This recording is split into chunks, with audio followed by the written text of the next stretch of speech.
ఉన్నారు. ఎగ్జాంపుల్ చూడండి. దేవుడు ఏం కోరుకున్నాడు? బాలురు నడవవలసిన త్రోవలో వారిని నడిపించండి. నీ బాల్య దినమందే దేవునిని స్మరణకు తెచ్చుకోండి అన్నాడు. ఇప్పుడు బాల్యకాలంలో మనం ఏం చేయాలి? పిల్లలకి ఏం జ్ఞాపకం చేయాలి? పిల్లలకి ఎవరి గురించి చెప్పాలి? ఈరోజు ఏమైపోయింది చెప్పండి. అంటే పిల్లలు అన్నం తినట్లేదు అనుకోండి, ఏమంటారు? ఆ బూచోడు వస్తున్నాడు అంటాడు. అంటే దేవుణ్ణి పరిచయం చేయవలసిన పిల్లలకి తల్లిదండ్రులు ఎవరిని పరిచయం చేస్తున్నారు? దయ్యాన్ని పరిచయం చేస్తున్నారట. మీరు అనుకుంటున్నారు ఏదో పిల్లడికి భయం చెప్తున్నావు అనుకుంటున్నారు తప్ప, అసలు వాని నామమైనను నీవు నోటితో ఉచ్చరింపకూడదు అన్నాడు. కానీ ప్రారంభం నుంచే మనం ఎవరిని ఉచ్చరిస్తున్నాం? ఎవరి గురించి పరిచయం చేస్తున్నాం? అరే దేవుడు చూస్తున్నాడు, నువ్వు అన్నం తినకపోతే కొడతాడా? ఎవరైనా చెప్తారా చెప్పండి? అంటే ప్రారంభంలోనే పిల్లల్ని నువ్వు ఎవరిని పేరు జ్ఞాపకం చేస్తున్నావు? ఎవరిని ఉచ్చరింప చేస్తున్నావు? అందుకే పెద్ద అయిన తర్వాత కూడా చేయకుండా పనులు చేస్తున్నారు వీళ్ళు. ఇలాంటి వారు అందరిని దేవుడు ఏమంటారంటే, వారు తమ కుమారులను కుమార్తెలను దయ్యములకు బలి. ఇప్పుడు ఈరోజు దేవుని సంగతి ఒక్క నిమిషం పక్కన పెడితే, అసలు సమాజంలోనే చాలామంది సైంటిస్టులు కానివ్వండి, గైనకాలజిస్టులు కానివ్వండి, ఇట్లా చాలామంది ఉన్నారు కదండి. అసలు సెల్ ఫోన్ అనేది పిల్లలకి ఇవ్వకూడదు. ఇస్తే అవి చూసి చూసి వాళ్ళు ఏమైపోతున్నారట? వాటిలో చూడకూడనివి చూసి వాటికి ఎడిక్ట్ అయిపోతున్నారట. వాటి టెంప్ట్ అయిపోతున్నారు. మీకు కొన్ని ఫొటోస్ వేసి చూపిద్దాం అనుకున్నాను, మీరు అన్నీ చూసినాయి కదా అని. ఒక పిల్లోడికి ఒక భయంకరమైన రోగం వచ్చింది, హాస్పిటల్ తీసుకెళ్ళారు. వాడు ఏం చేస్తున్నాడు తెలుసా? నిద్రపోతామని కూడా ఎలా ఎలా ఎలా అనుకుంటాడు. ఇంకంతే కాదు, ఈ రోగం పోవట్లేదు వాడికి. ఎందుకు ఇలా చేస్తున్నాడు ఈ పిల్లోడు అని చెప్పి చూస్తే తల్లిదండ్రులు ఉద్యోగ రీత్యా వెళ్ళిపోతున్నారట. ఒక పని మనిషిని పెట్టుకున్నారు. ఈ పని మనిషి ఏం చేసింది? వీడు అల్లరి చేయకుండా ఫోన్ ఇచ్చేస్తుంది. వీడు అన్నం తినకపోతే వాడికి ఫోన్ ఇచ్చేస్తుంది. ఇంకా ప్రతిదానికి వాడిని దేనికి ఎడిట్ చేసేసింది? ఫోన్కి ఎడిట్ చేసేసింది. ఇంకా ఫోన్ తీసుకున్నప్పుడల్లా ఒకటి చూస్తున్నాడు, మళ్ళీ పైకి అంటున్నాడు, ఒకటి చూస్తున్నాడు, పైకి అంటున్నాడు. ఇప్పుడు పిల్లల్ని చూడండి, చాలామంది పెద్దోళ్ళకి ఇది అయిపోయిన తర్వాత వేరే చూడాలంటే ఎలా చేయాలో తెలియదు, టచ్ ఫోన్లు చాలామందికి. కానీ పిల్లలకు మాత్రం ఇట్లాగేస్తాడు. అంటే తల్లిదండ్రులకు కూడా తెలియని ఎన్నో విషయాలు దేని ద్వారా? సెల్ ఫోన్ ద్వారా. ఎందుకంటే సెల్ ఫోన్ ఇస్తున్నారు పిల్లలకి. ఆ సెల్ ఫోన్తో వాళ్ళు పాడైపోతారు కదా, వాళ్ళు కళ్ళు పాడైపోతాయి కదా, వాళ్ళ మైండ్ మెచ్యూరిటీ చెందదు కదా అని ఎవరైనా అడిగారు అనుకోండి, ఏం చేస్తామన్నయ్య? వాడు అన్నం అస్సలు తినట్లేదు అంటే అన్నం తినట్లేదని సెల్ ఫోన్ అలవాటు చేసేస్తావా? అంటే ఏది అలవాటు చేయకూడదో అది చేస్తున్నావు అంటే నీ కుమారుల్ని నీ కుమార్తెని దేనికి బలిగా ఇస్తున్నావు? దయ్యానికి బలిగా ఇచ్చేస్తున్నావట. చాలామంది పిల్లలు కూడా చూడండి, యవ్వన కాలంలో బైక్ తోలొద్దు, వాళ్ళకి బైక్ మీద సరైన అవగాహన ఉండదు. ఎక్కడ యాక్సిడెంట్ అవుతుందో, ఎక్కడ కాళ్ళు చేతులు తిరుగుతాయో, ఎక్కడ చేతులు తిరుగుతాయో, ఎక్కడ ప్రమాదం జరుగుతుందో అని పోలీసు వాళ్ళు సైతం ఈ మధ్యన చాలా స్ట్రిక్ట్గా రైడ్ చేస్తున్నారు. లైసెన్స్ లేకుండా డ్రైవింగ్ చేయకూడదు. లైసెన్స్ ఎవరికి ఉండదు? యవ్వన కాలంలో ఉన్న పిల్లలకి. అదే కదండి, టీనేజ్లో పిల్లలకి లైసెన్స్ ఉంటుందా? ఉండదు. కానీ ఈరోజు చూడండి, పిల్లల కోసం తల్లిదండ్రులు లక్షలు పెట్టి బైకులు కొని పెడుతున్నారు. ఇప్పుడు ఈ బైకులతో వీళ్ళు రాత్రులు ఏం చేస్తున్నారు? ఎడలో ఉంటారా? ఉండరు. బైక్ రేసులో రకరకాల వ్యసనాలు, రకరకాల పాడైపోయినటువంటి చెడిపోయినటువంటి వాటన్నిటికీ ఎవరు అడిక్ట్ అవుతున్నారంటే యవ్వన కాలంలో ఉన్న పిల్లలే అడిక్ట్ అయిపోతున్నారు. ఒక సెల్ ఫోన్కి కానివ్వండి, ఒక బైక్ కానివ్వండి, ఎన్నిటికి చూడండి. వీటన్నిటికీ కారణం తల్లిదండ్రులకు పిల్లల మీద ఎనలేని ప్రేమ, అతి ప్రేమ. అంటే ప్రేమ కాపాడాలి కానీ ప్రేమ పాడు చేయకూడదు. అతి ప్రేమ. అందుకే అప్పుడప్పుడు చూడండి, ప్రేమను ఏమంటారు చెప్పండి? ప్రేమను ఏమంటారు? ప్రేమ గుడ్డిది అంటారు చూడండి. ప్రేమ ఎలాంటిదట? గుడ్డిదంట. అంటే చూస్తున్న కళ్ళుతో చూస్తున్న, కనపడుతున్నా కనపడనట్టుగా, వింటున్నా వినపడనట్టుగా. అప్పుడప్పుడు యవ్వన కాలంలో ఉన్న పిల్లలు ఎవరైనా తప్పు చేస్తున్నారనుకోండి, ఇదిగో మీ పిల్లోడు ఇలా తప్పు చేస్తున్నాడు అన్నారు అనుకోండి, ఆ తల్లిదండ్రులు ఏమంటారు? మా పిల్లోడు అలాంటోడు కాదండి, అవునా, మా పిల్లోడు అలా చేశాడా అని వాళ్ళు చెప్పగాలనే ఆ పిల్లోడిని కూర్చోబెట్టుకునేరా, నువ్వు ఇది చేసావా, నిజమా, ఎందుకు చేసావు, ఇది నీ జీవితానికి తగింది కాదు నాయన. ఇలాంటి పనుల వలన నీ జీవితానికి చెడ్డ పేరు వస్తుంది సమాజంలో. నువ్వు ఇలాంటి పనులు చేస్తే నిన్ను కన్నందుకు కన్న తల్లిదండ్రులుగా మాకు చెడ్డ పేరు వస్తుంది, ఇది చేయకూడదు, ఇది మన జీవితాలకి తగింది కాదు అని ఎవరైనా హెచ్చరిస్తారు చెప్పండి? హెచ్చరించరండి. ఆ చెప్పిన వాని మీద నిందేస్తామే తప్ప అది నిజమా కాదా, అది నిజంగా చేస్తే మన పిల్లలు వాళ్ళ జీవితానికి ఎంత ప్రమాదమో, అది చేయటం వలన ఆ పిల్లలను చూసిన సమాజంలో చునకలైపోవటం వలన వీళ్ళు ఎవరికన్నారంటే పలానా తల్లిదండ్రులు అంటే తల్లిదండ్రులుగా మనకి కూడా సమాజంలో చెడ్డ పేరు కదా అని ఎవరైనా సరిచేసుకునే ప్రయత్నం చేస్తారా అంటే చేయరట ప్రియులారా. కారణం ఆ పిల్లల మీద ఉన్న అతి ప్రేమ. ప్రేమ గుడ్డిదని ఎందుకన్నారంటే ఈ అతి ప్రేమ ఉండటం వలన ఒక చెడు విషయాన్ని తీసుకొచ్చి మనకు చెప్పినా మా పిల్లలు అలాంటి వాళ్ళు కాదు అని సమర్థించుకుంటారే తప్ప, గుడ్డిగా నమ్ముతారే తప్ప ఇది నిజమా అని సరిచేసుకునే ప్రయత్నం ఈరోజు సమాజం చేయట్లేదంట ప్రియులారా. అందుకే ప్రేమ గుడ్డిది. ఇప్పుడు వాళ్ళు చెప్పిన మనం వింటలేదంటే మనం ఏం చేస్తున్నాం? వాడు తప్పు చేస్తున్న వాడిని సమర్థిస్తున్నాం. అంతే కదండి. వాడు తప్పు చేస్తాడు, ఎవరో చూస్తారు, మన శ్రేయోభిలాషులు మనకు చెప్తారు, వాడు అలా చేయడు అని మనం సమర్థించేవాడు కానీ వాళ్ళ ముందే. ఇప్పుడు వీడికి మనసులో ఏం ఏర్పడిపోతుంది అంటే ఇప్పుడు నేను చేసింది తప్పు కాదు కనుకే వేరే వాళ్ళు చూసి మా తల్లిదండ్రులు చెప్పినా మా తల్లిదండ్రులు ఏం చేశారు? మమ్మల్ని సమర్థించారంటే మేము చేసేది తప్పు కాదు. ఇంకా వాడు తప్పు మీద తప్పు, తప్పు మీద తప్పు, తప్పు మీద తప్పు చేసుకుంటూ వెళ్ళిపోతాడు. అందుకే దేవుడు అన్నాడు, తల్లి మాట తండ్రి మాట విననివాడు ఆ తల్లికి తండ్రికి అవమానమునే తెచ్చును అని. ఇలా మనం లోకంలో చూస్తే ఎంతోమంది యువకులు చూడండి, ఈ మధ్యన అర్ధరాత్రులు రైడ్ అంట వెళ్తున్నారు, చాలా స్పీడ్గా వెళ్ళిపోతున్నారు, కాళ్ళు చేతులు ఎరగొట్టుకుంటున్నారు, ఒక్కొక్కసారి వారి ప్రాణాలనే కోల్పోతున్నారు. ఈ తల్లిదండ్రులు చూపించే ఈ అతి ప్రేమ వారి చావుకి మార్గం ఇస్తున్నారు. ఇలాంటి వాళ్ళందరినీ చూడండి. ఇది రాయించింది ఎప్పుడు?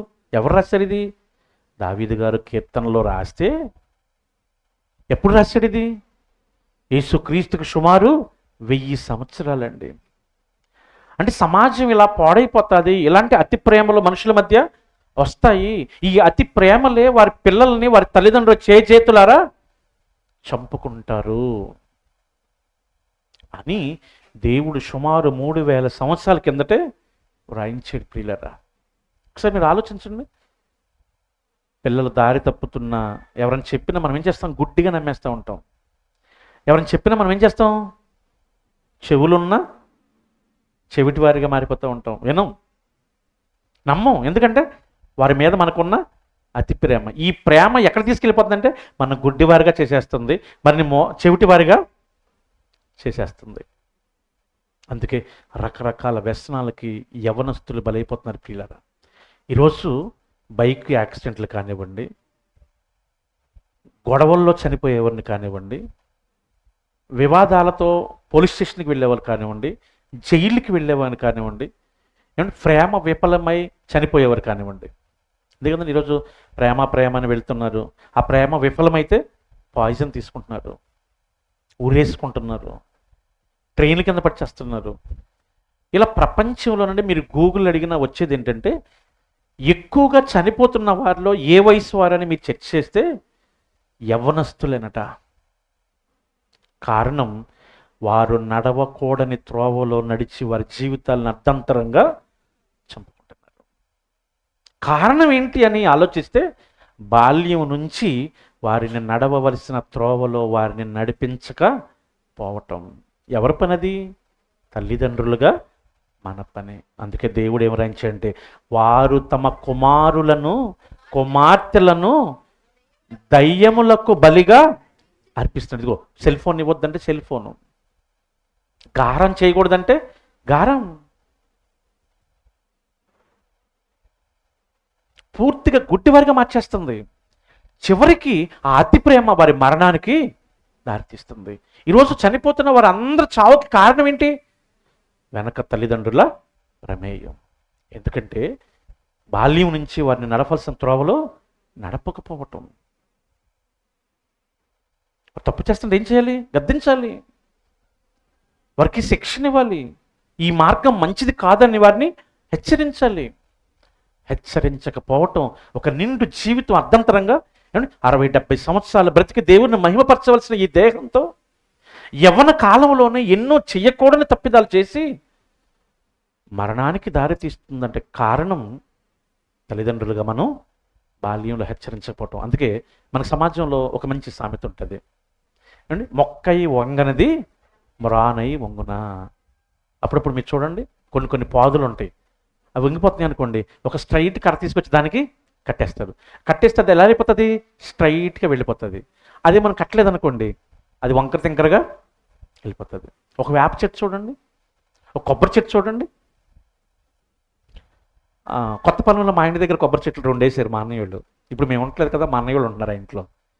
ఒక చెట్టు స్ట్రైట్కి వెళ్ళింది, ఒక చెట్టు వంకరకు వచ్చింది. దాన్ని చిన్నప్పుడే వీళ్ళు కర్ర పెట్టి స్ట్రైట్గా కట్ల, అది వంకరకు వచ్చింది. కొబ్బరికాయ పడింది అనుకోండి, ఇంటి మీద రేగి పగిలిపోతుంది. అంటే దాన్ని చిన్నప్పుడే మొక్కగా ఉన్నప్పుడే స్ట్రైట్గా కడితే అది స్ట్రైట్గా పెరుగుతుంది. దానివల్ల ఎటువంటి ప్రమాదం ఉండదు. పెద్ద అయిన తర్వాత దాన్ని నువ్వు ఎన్ని వంకలు తీయాలని చూసినా రాదు. ఇక దాని జీవితం అలా వెళ్ళిపోవాల్సింది తప్ప మారదు. అందుకే మొక్కై వంగనది మొరానై వంగున అన్నారు. అంటే మనిషి కూడా బాల్యంలో దేవుని మాటలు, దేవుని మార్గంలో నడపకపోతే మరి పెద్ద అయిన తర్వాత కూడా నడవరండి. ఇంకా వారి జీవితం ఎలా ఉంటుందంటే పతనానికే తప్ప అది బాగుపడి అభివృద్ధి చెంది ఫలించినట్లుగా ఎక్కడ ఉండదు ప్రియులారా. అందుకనే దేవుడు ఈ యవనస్తుల గురించి ఒక మంచి మాట రాయించాడు. యెషయా గ్రంథం 40 అధ్యాయము 30 వచనం చూసినట్లయితే ఈ యవనస్తుల గురించి దేవుడు ఒక మంచి మాట రాయించాడు. ఏ యవనస్తులు? యవన కాలంలో ఉన్న యవనస్తుల గురించి. 40 అధ్యాయము 30 వచనం. బాలురు సొమ్మసిల్లుదురు, అలయుదురు, యవనస్తులు తప్పక తొట్టిల్లుదురు అన్నాడు. చూడండి, యవనస్తులు ఏమవుతారట? తప్పక తొట్టిల్లుతారు. మనుషులు కదండి, తప్పనిసరిగా తప్పిపోతారట. మరి తప్పిపోయిన వారిని ఎవరు బాగు చేయాలి? ఏమండి, తప్పిపోయిన వారిని ఎవరు బాగు చేయాలి? తల్లిదండ్రులే. నిత్యము వారిని సంరక్షించేవాళ్ళు, వారి పోషకులే. ఎక్కడ తప్పిపోతుంటే మళ్ళీ అక్కడ వెంటనే ఇది సవ్యమైన మార్గం కాదు, ఇది మంచి మార్గము కాదు, దీని చక్కని మార్గంలోనికి తీసుకొచ్చుకోవాలి, బాల్యం నుంచే తీసుకురావాలి. తీసుకురాలేదనుకోండి, యవ్వన కాలం వచ్చేసరికి తప్పనిసరిగా తొట్టి వెళ్ళిపోతారటండి. మీరు బాగా ఆలోచించండి. బాల్యం నుంచి తల్లిదండ్రులన్నా పెద్దలన్నా భయభక్తులు ఉన్న వాళ్ళు చివరి వరకు అలాగే ఉంటారు. ఈ ఎవరమేనండి యవన కాలంలో మంచిగా చదువుతున్నాడు అనుకోండి, వాడు బాధ్యత చదువుకుంటాడు, మంచి ఉద్యోగం సంపాదించుకుంటాడు, మంచి స్థితిలోనికి వస్తాడు. ఈ యవన కాలంలో తల్లిదండ్రులను ప్రేమించడం బాగా నేర్చుకున్నారు అనుకోండి, వాళ్ళు చనిపోయే వరకు తల్లిదండ్రులను అలాగే ప్రేమిస్తారు. దేనికైనా యవన కాలమే. అందుకే చాలామంది పెద్దలు కూడా అంటారు బయట, టీనేజ్ చాలా ఇంపార్టెంట్ అట. ఎందుకంటే ఆ టీనేజ్లో ఎలాంటి ఆలోచన కలిగి ఉంటారో అదే వారి జీవితాంతం బ్రతుకుతారు, వారి జీవితాంతం నడుచుకుంటారు. అందుకే దేవుడు కూడా అన్నాడు, ఆ యవ్వన కాలాన్ని అపవాది కూడా టార్గెట్ చేస్తుంది. ఏ యవ్వన కాలంలోనైతే నువ్వు దేవుని మార్గంలో నడిస్తే జీవితాంతం అదే మార్గంలో నడుస్తావో, అదే మార్గంలో నడిస్తే నీ తల్లిదండ్రులకి మేలు, నీ ఉపాధ్యాయులకి మేలు, నీ పెద్దలకి మేలు, ముఖ్యంగా నేను కన్న తండ్రికి మేలు, మంచి పేరు తీసుకొస్తారు కదా. ఇప్పుడు అపవాది కూడా ఏం చేస్తుంది? ఏ యవ్వనంలో అయితే నువ్వు ప్రవర్తించిన ప్రవర్తన నీ జీవితాంతాన్ని, నీ గమనాన్ని నిర్ణయిస్తుందో, నీ బ్రతుకుని నిర్ణయిస్తుందో, అదే యవ్వనంలో అపవాది కూడా ఎక్కువగా పిల్లల పైన ప్రభావం చూపుతుంది. అంతే కదా. దేవుడు ఏది చెప్తే అది చేస్తే దేవుడున్న లోకాన్ని వాళ్ళకి ఇస్తాడు. ఇప్పుడు చేయకుండా మానాలంటే ఏ స్థితిలో పడగొట్టాలి? యవ్వన కాలంలోనే పడగొట్టాలి. అందుకే దేవుడు కూడా రాయించాడు, యవ్వనస్తులు తప్పక తొట్టిల్లుదు. మరి వాళ్ళు తొట్టిల్లకుండా కాపాడుకోవాలంటే ఏం చేయాలి? చూడండి, యవ్వన కాలం చూడండి, పిల్లప్పుడు చూడండి ఏ బట్టలు వేసినా వేసుకుంటారు. యవ్వన కాలం రాగానే నువ్వు చెప్పినట్టు వేసుకుంటారా? వాళ్ళకి నచ్చినట్టు వేసుకుంటారు. వాళ్ళ టీనేజర్స్ చూడండి, నేను మోకాళ్ళ మీద చిరిగిపోయిన బట్టలు, నేను గిలకల పైకి. కాలేజీకి వెళ్ళే పిల్లల్ని చూడండి, ఒక్కోసారి సంకల్లోకి వేస్తారు షర్ట్లు, ఒక్కోసారి చేతులు ఇసిపోయి పిచ్చుళ్ళకి చేతులు ఉన్నాయో లేదో కనిపించు. ఒక్కోసారి ఇంతంత లూజ్ ప్యాంట్లు వేస్తూ ఉంటారు, ఒక్కోసారి ఆడవాళ్ళకులాగా స్కిన్ టైట్ ప్యాంట్లు వేసేస్తూ ఉంటారు. ఏంట్రా అంటే, ఇప్పుడు కాకపోతే ఇంకెప్పుడు అనుభవిస్తూ. యవన కాలంలో నేను అనుభవించేది, నేను బాలర్గా ఉంటే కదా, పెద్ద అయిపోయిన తర్వాత అనుభవించకూడదా? చూడండి ఆ థాట్స్ ఎలా మార్చేస్తా చూడండి. ఏంటి వాడి అభిరుచులు చూడండి. యవన కాలంలో మంచి అభిరుచులు ఉన్నాయి అనుకోండి, ఇంకా వారు చనిపోయే వరకు అలాంటి అభిరుచుల్ని కలిగి బ్రతుకుతారు. ఒక అభిరుచులు కానివ్వండి, ఒక బట్టలు వేసుకునే విషయంలో కానివ్వండి, ఒక చదువు విషయంలో కానివ్వండి, ఒక స్నేహ విషయంలో చూడండి. యవ్వన కాలంలో తప్పుడు స్నేహాలు పెట్టారనుకోండి, వాళ్ళు చనిపోయే వరకు అలాంటి స్నేహంతో చనిపోతారండి వాళ్ళు. అదే యవ్వన కాలంలో ఒక మంచి స్నేహాన్ని కోరుకున్నారనుకోండి, మంచి స్నేహితులు కలిగి ఉన్నారనుకోండి, వాడు చనిపోయే వరకు అలాంటి స్నేహితులతోనే వారి మార్గాన్ని కొనసాగించుకుంటూ ఉంటారు. అందుకే మనిషి జీవితానికి యవ్వన కాలాన్ని దేవుడు ప్రామాణికంగా మార్చేసాడు. ఏ మనిషి జీవితం అయితే యవ్వన కాలం నుంచి చక్కని మార్గంలో, చక్కని స్థితిలో, చక్కని ఆలోచన కలిగి బ్రతకాలని దేవుడు కోరుకున్నాడో, అపవాది కూడా ఆ యవ్వన కాలాన్నే టార్గెట్ చేసింది. అందుకే యవ్వన కాలంలో విధేయత కలిగి ఉండాల్సిన పిల్లలు చూడండి, విధేయతను కోల్పోవటం. ఈరోజు పిల్లలు కనీసం ఇంట్లో నుంచి వెళ్ళేటప్పుడు చెప్పి వెళ్తున్నారు చెప్పండి. కారణం ఏంటి? వీళ్ళకి తల్లిదండ్రులు అంటే భయం లేదు.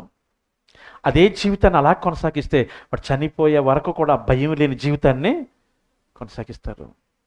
భయం లేకపోతే ఏం చేస్తారట? భయం లేకపోతే ఏం చేస్తారు? భయం లేకపోతే పాపము ఎక్కువైపోతుందట అండి. అందుకే కీర్తన గ్రంథం 4వ అధ్యాయం 4వ వచనంలో దేవుడు ఒక మంచి మాట రాశాడు చూడండి. కీర్తన గ్రంథం 4వ అధ్యాయము 4వ వచనం. అరే వాడిని వదిలేసి ఎందుకు డిస్టర్బ్ చేస్తావు? వదిలేసి సైలెంట్గా ఉంటారు, అలర్ట్ చేయి. భయము నుండి పాపము చెయ్యకండి, భయము నుండి పాపము చెయ్యకండి. అంటే భయం లేకపోతే ఏం చేస్తారు? పాపం. భయం లేకపోతే చెడు మార్గం, భయం లేకపోతే చెడు ఆలోచనలు, భయం లేకపోతే చెడు నడవడిక, భయం లేకపోతే నరహత్యలు. ఈరోజు యవనస్తులు చూడండి, డ్రగ్స్ కని, సిగరెట్స్ కని, మత్తు పానీయాలు కని, మందు కని, వీటన్నిటికీ ఏ వయసులో అలవాటు పడుతున్నారు? యవన కాలంలోనే. కారణం ఇది తప్పు అని కానీ, ఇది మంచి మార్గం అని కానీ హెచ్చరించే తల్లిదండ్రులు కానీ, హెచ్చరించే పెద్దలు కానీ వారికి లేకపోవటం, ఉన్న వారి మాటలని ఖాతరు చేయకపోవటం. అంటే తల్లిదండ్రులు అంటే వాళ్ళకి భయం లేదు. భయం లేనుడు ఏం చేస్తాడు? ఏమైనా చేస్తాడు. భయం లేకపోతే సిగరెట్లు తాగుతాడు, భయం లేకపోతే మందు తాగుతాడు, భయం లేకపోతే విచ్చలవిడిగా స్నేహాలు చేస్తాడు, భయం లేకపోతే రోడ్డు మీద అడ్డొచ్చిన ప్రతి ఒక్కరిని ప్రేమిస్తాడు. ఇవన్నీ ఫెయిల్ అయ్యేసరికి అర్ధంతరంగా వారి జీవితాలని పాడు చేసుకుంటారు.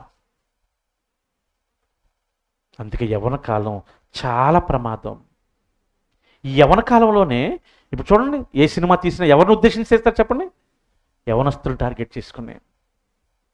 ఈరోజు కాస్మోటిక్స్ అని వస్తున్నాయి. నువ్వు ఏదైనా చూడాలని గూగుల్లోకి వెళ్ళావనుకోండి, ఎన్ని యాడ్లు వస్తాయో తెలుసా? ఎవరిని ఉద్దేశించి? ముసలోళ్ళని ఉద్దేశించా? ముసలోళ్ళు చేయరు. బాలుడిని ఉద్దేశించా? అసలు బాలుడికి అంత అవగాహన వాటి మీద ఉండదు. మరి ఎవరికి? యవనస్తులు. కాస్మోటిక్స్ అని తెలుసా మీకు? కాస్మోటిక్స్ అని తెలీదా? పొద్దున్నే చేస్తారు కదా, ఇదిగో దీంతో కడిగితే ముఖం ఇలా వస్తుంది, దాంతో కడితే ముఖం ఇలా వస్తుంది అనగానే వీళ్ళు చదువు ఉండదు, వీళ్ళు తల్లిదండ్రులు మాట వినరు. తెల్లారు లెగిస్తే ఏం చేస్తూ ఉంటారు? ఇయ్య పూసుకుని తిరుగుతూ ఉంటారు, సిగ్గు శరం లేకుండా. ఇంట్లో తినటానికి ఉండదు, కానీ వీటికి మాత్రం ఏమంటే ఈరోజు చాలా వివాహ జీవితాలు పాడైపోట కారణం ఏంటి తెలుసా? ఇవే. కాయ కష్టంతో, ఏదో అరకొర చదువులతో, అరకొర ఉద్యోగాలు చేసుకుంటూ, కుటుంబాన్ని ఈడ్చుకుంటూ, కుటుంబాన్ని పోషించుకుంటే చాలు అని కొంత చిన్న చిన్న ఉద్యోగాలు చేసుకునే, శాలరీలు చేసుకునే వారికి ఇళ్లలో ఖాళీగా ఉండి ఏం చేస్తారు వీళ్ళు? ఈ సీరియల్స్, ఈ టీవీలు, ఈ గూగుళ్ళు, యూట్యూబ్లు ఇవన్నీ చూసి ఎర్రెక్కిపోయి, ఇదిగో నాకు ఇవి కావాలి, భర్తకి ఏముంటుంది, ఈరోజు స్కూల్కి వెళ్ళి వచ్చాం, ఇదిగో ఇది ఇంటెద్దు కింద, ఇది పిల్లల కింద, ఇది తినటానికి ఇంత, బట్టల కింద అని ఏదో వాళ్ళ ప్లానింగ్లు వాళ్ళకు ఉంటాయి. ఇంటికి రాగానే వీళ్ళేం చేస్తారు, ఇవి చూసి చూసి చూసి భర్త ఎంత కష్టపడ్డాడు, భర్త ఎంత అలిసిపోయాడు, తీసుకొచ్చింది ఎలా చక్కగా కుటుంబ నిర్వహణకి, కుటుంబ అభివృద్ధికి ఉపయోగించుకోవాలి, ప్లాన్ చేసుకోవాలి అనేది పక్కన పెట్టి వీళ్ళ సౌందర్యాన్ని పెంపొందించుకోవటానికి, ఎందుకు భర్త చూడటానికి కాదు, బయటోడికి చూపించడానికి. ఈరోజు అవే కదండి. ఎందుకు భర్తను చంపేస్తున్నారు? అక్రమ సంబంధాలు. ఎందుకు భార్యలు భర్తలను చంపేస్తున్నారు? ఎందుకు భర్తలు భార్యను చంపేస్తున్నారు? ఎందుకు కనుక్కున్న పిల్లలను చంపేస్తున్నారు?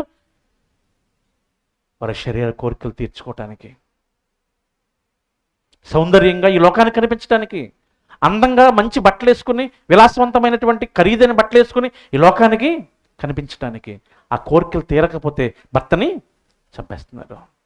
ఆ కోరికలు తీర్చుకోవడానికి అడ్డైపోయారని పిల్లల్ని చంపేస్తున్నారు. ఇవన్నీ ఎందుకు జరుగుతున్నాయి అంటే వీళ్లలో కలిగే ఒక భయంకరమైన ఆలోచన, కాస్మోటిక్స్. ఎవరు ధరిస్తారు వీటిని ఎక్కువ?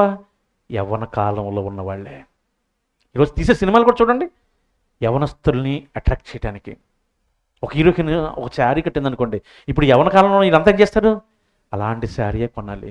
ఆ శారీ కొనిపెట్టకపోతే ఇంట్లో గొడవలు, వంట ఉండదు, మనశ్శాంతి ఉండదు, నెమ్మది ఉండదు. ఇలా మీరు సినిమాలు కానివ్వండి, అభిరుచులు కానివ్వండి, స్నేహాలు కానివ్వండి, ఏదైనా కానివ్వండి, అది అభివృద్ధి కానివ్వండి, ఎక్కడ ప్రారంభం అవుతుందంటే అది యవ్వన కాలంలోనే ప్రారంభమవుతుంది. ఆ ప్రారంభమైన ఆలోచనని కంట్రోల్ చేయక, అదుపులో పెట్టక, ఈ మార్గం మంచిది కాదు అని ఏ తల్లిదండ్రులైతే హెచ్చరించరో, ఏ తల్లిదండ్రులైతే ఆ పిల్లల్ని కంట్రోల్ చేయరో, ఆ తల్లిదండ్రుల గురించి దేవుడు రాయించిన మాట ఏంటంటే, మరొకసారి చదువుకుందాం అన్నమాట. వారు ఎవరు? తల్లిదండ్రులు తమ కుమారులను, తమ కుమార్తెలను దయ్యములకు బలి, దయ్యాలకు బలి, చేయకూడని వాటిని చేయటానికి ప్రేరేపించటం, బలిగా ఇచ్చేస్తున్నారటండి. ఇంకా కుటుంబాల్లో నెమ్మది ఉండదు పిల్లల.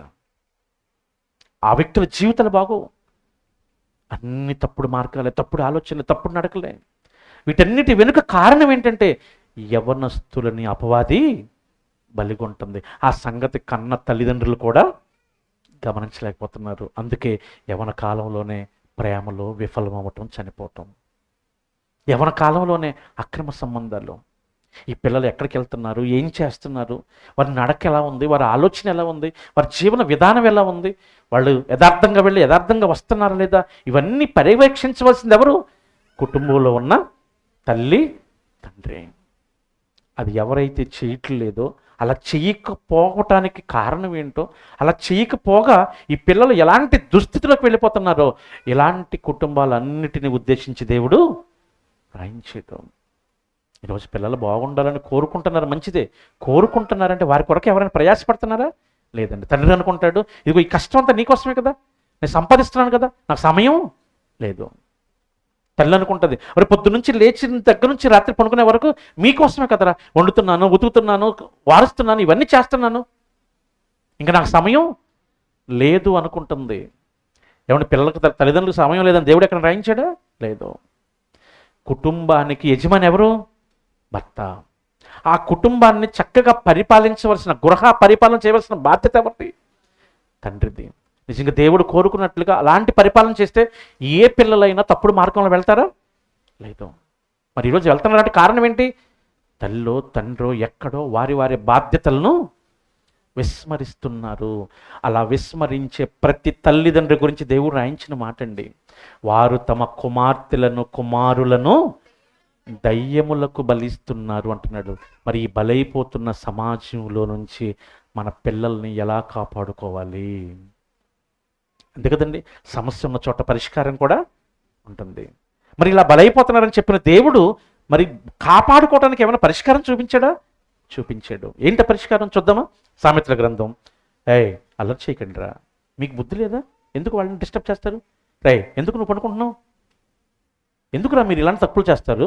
ఎన్నిసార్లు చెప్పినా సండే స్కూల్ కూడా లేకపోయేసరికి మితిమీరిపోయిన అవిశ్వాసం ఎక్కువైపోయింది, అతి విశ్వాసం. మీకు భయం లేదు, ఇంటికాడ ఏటో తల్లిదండ్రులు చెప్పరు. మనం కూడా అదే స్టేజ్లో ఉన్నట్టున్నాం ఇప్పుడు. దయ్యాలకి బలిస్తున్నామో చూడండి. ఎన్నిసార్లు చెప్తాం లైవ్ వెళ్తుందరా, డిస్టర్బ్ చేయకండిరా, ఎంతోమంది చూస్తారని చెప్తాం కదా, అదే ఈ పని. మారండ్రా కొంచెం, చాలా ప్రమాదం. లేకపోతే అదే పాఠం కూడా. ఇప్పుడు వంగపోతే పెద్ద అయిన తర్వాత ఎటు వంగరు. ఆ తర్వాత వాళ్ళని చూసి మనం ఏడవాలి తప్ప ప్రయోజనం ఏమి ఉండదు. దేవుడు చెప్పాడు అంటే అది 100కి 1000% కరెక్ట్ అండి. మీరు గుడ్డిగా నమ్మేసేయాలి అంతే.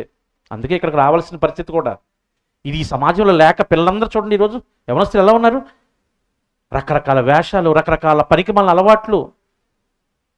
ఆ సమాజంలో నుంచే కదా మన దేవుడు పిలుచుకున్నాడు.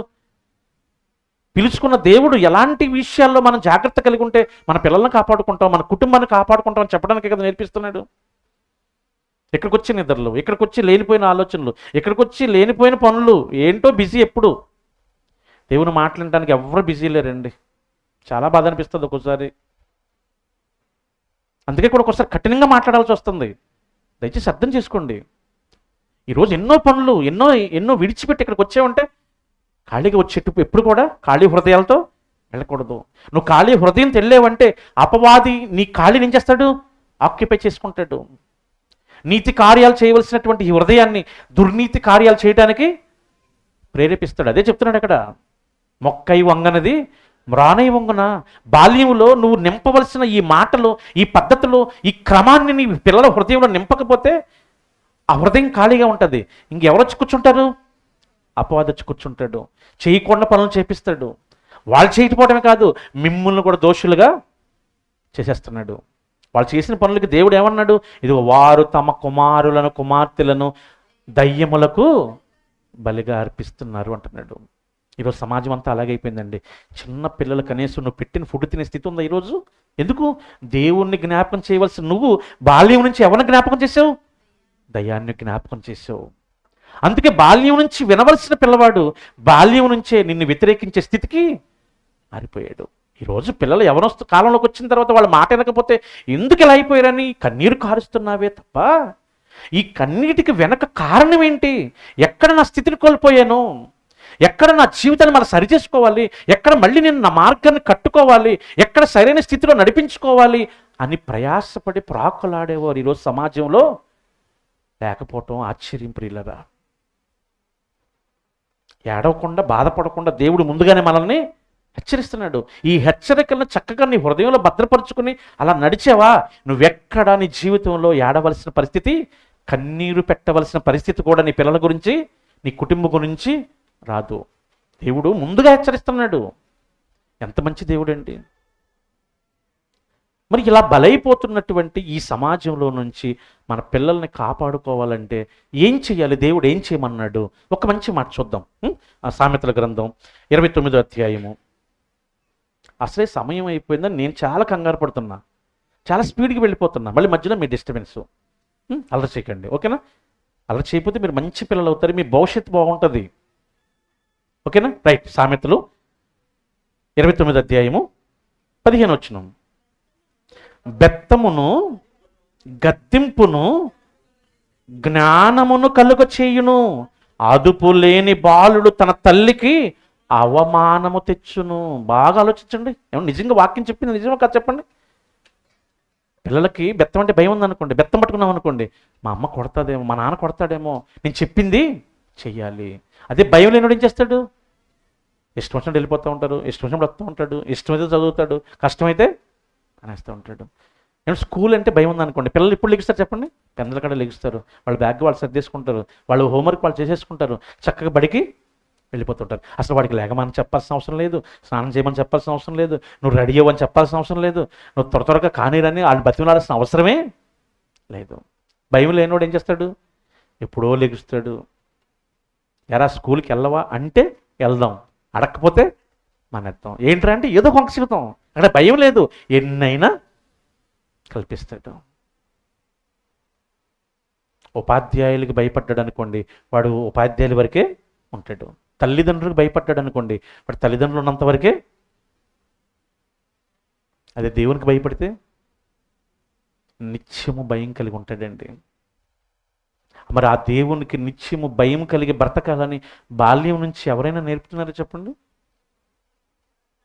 నేర్పేవారు లేరు. వాళ్ళకి నేర్పాలంటే ముందు మనం నేర్చుకోవాలి. మరి దేవుని సన్నిధికి వెళ్ళాలి, చక్కని మాటలు నేర్చుకోవాలి, ఆ మాటల ప్రకారం మనం బ్రతకాలి, మనం బ్రతుకుతూ మన పిల్లలకి నేర్పాలి. ఈరోజు ఈ జ్ఞానం ఎవరికైనా ఉందో చెప్పండి? ఇక్కడ చర్చికి వస్తావు, ఇక్కడ పెద్ద ప్రార్థనా పరురాలాగా నెత్తి మీద ముసుకేసి ప్రార్థన చేసి నీతి మాటలు మాట్లాడతాం. ఈ చర్చి దాటంగానే మన మాటలు మారిపోతూ ఉంటాయి, మన ఆలోచనలు మారిపోతూ ఉంటాయి. ఇప్పుడు పిల్లలు ఎక్కడ ఉంటారు? మనతోనే ఉంటారా? మనతోనే ఉంటారు. నువ్వు చర్చిలో ఎలా ఉన్నావో గమనిస్తూ ఉంటారు, నువ్వు బయట ఎలా ఉన్నావో గమనిస్తూ ఉంటారు. ఇంకా నిన్ను చూసి ఏమి నేర్చుకుంటారు? నువ్వు ఇక్కడ అలాగే ఉండాలి, అక్కడ అలాగే ఉండాలి. నిన్న నేడు రేపు ఏకరీతిగా మనం కొలిచే దేవుడు ఎవరు? మనం ధరించుకున్న క్రీస్తు ఎవరు? ఆయన తండ్రి దగ్గర ఒకలాగా ఉన్నాడు, ఈ భూమి మీదకి వచ్చినప్పుడు ఒకలాగా ఉన్నాడు. ఎక్కడ ఉన్నా లోకాలు మారిన ఆయన క్యారెక్టరు మారలేదు. మరి మన క్యారెక్టరు? చుట్టాలు వస్తే ఒకలాగా ఉంటాం, చుట్టాలు లేకపోతే ఇంకోలాగా ఉంటాం. దైవజనుడి దగ్గర ఒకలాగా ఉంటాం, దైవజనుడు లేకపోతే. నువ్వు ఇక్కడ భయపడవలసింది దైవజనుడికి కాదు, నువ్వు ఇక్కడ భయపడవలసింది బంధువులకు కాదు, నువ్వు దేవునికి భయపడ్డావా, నువ్వెక్కడ ఉన్నా ఒకే రీతిన ఉంటావు. అదే నిన్ను చూసిన పిల్లలు నేర్చుకుంటారు. అందుకే దేవుడు అంటున్నాడు, బెత్తమును గద్దింపును జ్ఞానమును పుట్టించును. తల్లిదండ్రులు భయపడ్డారనుకోండి, తల్లిదండ్రులు పిల్లలు భయపడాలంటే ఏం చేయాలి? బెత్తం పట్టుకోవాలి. కానీ ఈరోజు ఎవరన్నా గద్దించారనుకోండి, మనం ఊరుకుంటామా? నన్ను ఏమైనాను, నా పిల్లలంటే నువ్వే అపవాదికి బలర్పించేది. ఇప్పుడు గద్దిస్తుంటే వద్దంటున్నావే, ఇప్పుడు హెచ్చరిస్తుంటే వద్దంటున్నావే. ఏ భయం లేక పెద్ద ఎంత ఏం చేస్తారు తెలుసా? నీకే ముళ్ళుగా తయారవుతాడు. వాడు మాట్లాడే మాటలు నీకు నచ్చవు, వాడు ఏ పని చేసినా నీకు అవమానమే. ఎందుకు? బాల్యంలో వాడిని బెత్తంతో నీవు గద్దించలేదు కనుక, బుద్ధి చెప్పలేదు కనుక, చెప్పే వారిని కూడా చెప్పనివ్వలేదు కనుక నీకే అవమానం తీసుకొస్తున్నాడట. చూడండి ఎంత చక్కగా రాయించాడు. ఏమన్నాడు? 15 వచనం, 29:15 సామెతలో, బెత్తమును గద్దింపును జ్ఞానము కలుగు చేయను. ఏమన్నా మాస్టర్ కొట్టేవాడు అన్నాడు అనుకోండి, ఏం చేస్తారు? ఆడు కొడతాడని చెప్పేసి హోంవర్క్ చక్కగా చేస్తారు. కొట్టే మాస్టర్ లేడనుకోండి, మాస్టర్ ఏమన్నా ఏం చేయమని చెప్పేసి హోంవర్క్ కూడా, ఇంకా హోంవర్క్ చేయకుండా చదవుకోకుండా ఏం సాధిస్తారు చెప్పండి? జీవితంలో పైకి వస్తారా? చదువులో పైకి రారు, జీవితంలోనూ పైకి రారు. మీరు తల్లిదండ్రులు కూడా పిల్లలకి భయం చెప్పకపోతే వారి వలన కన్న నీకు అవమానమే తెచ్చునంటున్నాడు. బెత్తమును గద్దింపును జ్ఞానమును కలుగు చేయును. అదుపు లేని బాలుడు, అదుపు లేని పిల్లలు తల్లికి. ఎందుకు తల్లికి రాశాడు? గృహాధికారం ఎవరిది? గృహ నిర్వహణ ఎవరిది? తల్లిది. ఇప్పుడు పిల్లల్ని చక్కని మార్గంలో నడిపించవలసిన బాధ్యత ఎవరిది? తల్లులుగా మీదే. ఎందుకు తల్లికి అప్పచెప్పాడు? తండ్రి కష్టపడి అహర్నిశలు బయట కష్టపడి సంపాదన తీసుకొచ్చి కుటుంబ పోషణ కొరకు ఇస్తాడు.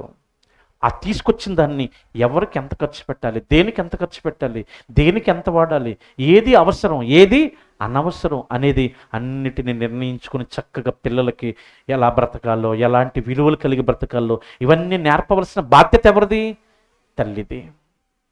ఇప్పుడు పిల్లలు యవ్వనంలో వచ్చిన తర్వాత తప్పు చేశారనుకోండి, చెడ్డ పేరు వచ్చిందనుకోండి, దాని బాధ్యులు ఎవరు? తల్లివి నువ్వే అంటున్నాడు దేవుడు. ఏమన్నాడు అక్కడ? మళ్ళీ ఒకసారి చూద్దాం, 2వ లైను. అదుపు లేని బాలుడు తన తండ్రికి అవమానం తెచ్చని రాశాడా? లేదు. తన గురువుకి అవమానం తెచ్చని రాశాడా? లేదు. తల్లికి అవమానం తెచ్చును అన్నాడు. ఎందుకు తెలుసా? ఎలా మాట్లాడాలో, ఎలా మసులుకోవాలో, ఎలా నడుచుకోవాలో, ఏది జ్ఞానమో ఏది అజ్ఞానమో, ఎలాంటి జీవితం కలిగి బ్రతకాలో, సమాజంలోకి వెళ్ళి నువ్వు మాట్లాడితే నీ తల్లిదండ్రులకు విలువ రావాలంటే ఎలాంటి మాటలు మాట్లాడాలో నేర్పవలసిందంతా ఎవరు? తల్లి. అలాంటి బ్రతుకు నేర్పకపోతే, అదుపు లేకుండా బ్రతికితే ఆ బ్రతుకు వలన వచ్చే ప్రతి అవమానాన్ని భరించవలసింది తల్లి. అలాంటి స్థితి రాకూడదంటే తల్లిగా తండ్రిగా ముందుగా ఏం చేయాలి? బెత్తం వాడాలి. తప్పు మార్గంలో వెళ్తుంటే పిల్లల్ని శిక్షించాలి, హెచ్చరించాలి, వారికి బుద్ధి చెప్పాలి, వారిని మంచి మార్గంలో నడిపించాలి. కీర్తన గ్రంథం 139 చూడండి. 139 కీర్తన మొదటి నుంచి కొన్ని మాటలు చూద్దాం. యెహోవా, నీవు నన్ను పరిశోధించి తెలుసుకొని ఉన్నావు అని చూడండి. దేవుని యందు భయం కలిగి ఉంటే ఏం చేస్తారట? దేవుని యందు భయం కలిగి ఉండమంటున్నాడు దేవుడు. ఎందుకు దేవుని యందు భయం కలిగి ఉంటున్నాడు? తల్లిదండ్రులకు భయం అనుకోండి, ఇంట్లో ఉన్నంత వరకే నటిస్తాడు. ఉపాధ్యాయులు అంటే భయం అనుకోండి, స్కూల్లో ఉన్నంత వరకే నటిస్తాడు. స్కూల్ నుంచి బయట రంగాలనే అప్పుడప్పుడు చూడండి, దైవజనులు అంటే భయం అనుకోండి, వాక్యం చెప్పినంతసేపు బాగానే ఉంటారు.